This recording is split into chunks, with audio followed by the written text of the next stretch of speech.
Pride can be a universal sin and the base of all other sins of man. Without pride, this world would be a sinless place. Until it is fully understood what pride is, we cannot regulate it in our lives. Moderated pride is merely having a high self-esteem. Others may feel differently, but they are truly deceived.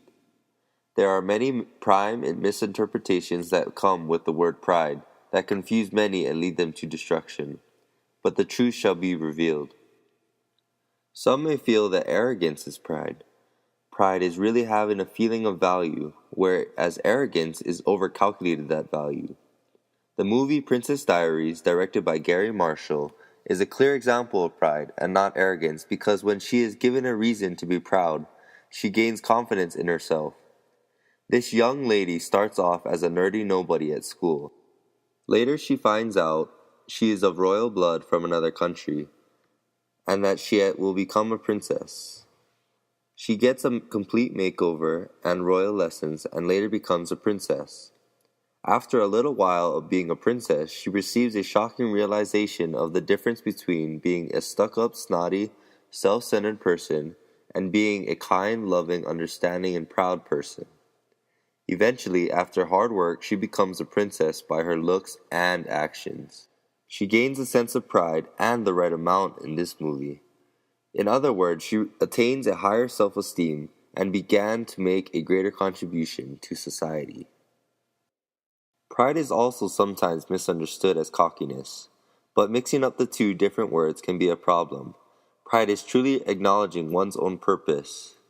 We also see an unusual but convincing portrayal of pride in the movie Ever After, directed by Annie Tennant. When a girl posed as a person of high status and eligibility to deceive the prince so he wouldn't judge her based on these factors, their love grew stronger over time. But the truth would then be revealed. Their love seemed so strong, but at the moment where it was at its peak, her secret was exposed. In the movie, he reclaims his love for her at this time, not because he didn't love her social status, but he couldn't fathom the fact of a girl deceiving him. This was a form of pride that is considered evil and not right. Cockiness is to be conceited. Pride is not to be conceited, but having just enough confidence. Superiority is sometimes mistaken with pride. Pride can sometimes lead to superiority, but that shouldn't be the motive of the beholder. Pride and superiority may sometimes seem like they have similarities, but they actually have shocking differences.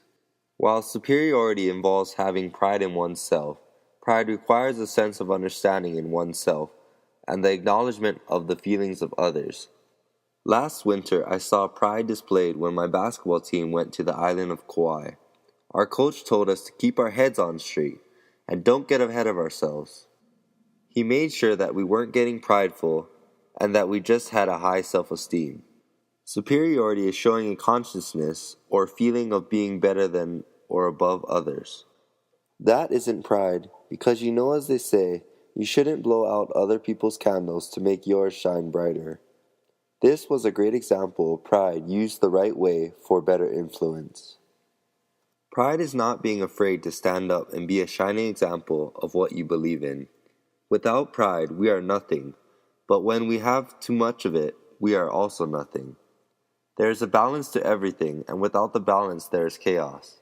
Throughout life, we must learn to control and regulate our pride. As long as we have a good self-esteem, then we have enough pride. Our life's purpose is to learn how to regulate and keep that balance. I believe this with all my heart, and I choose to regulate and keep that balance.